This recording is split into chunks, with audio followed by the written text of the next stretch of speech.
बिस्मिल्लाहिर्रहमानिर्रहीम। अस्सलाम वालेकुम नाज़रीन, नई अपडेट में खुश आमदीद ख़वातीन और हज़रात। और यहाँ पर आपको आगाह करते चलें कि सिंध हुकूमत ने नया ऐलान जारी किया है, ख़ास तौर पर बड़े शहरों के हवाले से, जहाँ पर नए साल की आमद पर की जाने वाली आतिशबाजी पर पाबंदी आयद कर दी गई है। आपको बताएं कि यहाँ पर ख़ास तौर पर कराची, हैदराबाद और इसी के साथ साथ दीगर बड़े शहरों में आतिशबाजी पर पाबंदी होगी। नए साल के मौका पर ख़ास तौर पर आतिशबाजी के साथ साथ जिन अफराद से मंशियात, शराब या फिर ऐसी चीज़ें बरामद हुई तो उनको भारी जुर्माना भी आयद किया जाएगा। ख़वातीन और हज़रात, आपको बताते चलें कि यहाँ पर कराची के गुज़िश्ता सालों में भी आतिशबाजी के दौरान बहुत से ऐसे वाक़यात देखे गए हैं जिसके अंदर लोगों का जानी नुकसान भी हुआ है और इसी के साथ साथ माली नुकसान भी देखा गया।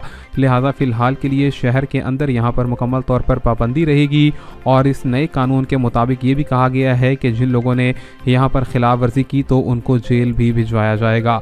लिहाजा क्रिसमस और इसी के साथ साथ नए साल की आमद पर होने वाली हवाई फायरिंग के साथ साथ यहाँ पर की जाने वाली आतिशबाजी पर भी कंट्रोल किया जाना लाजमी मलजूम करार दे दिया गया है।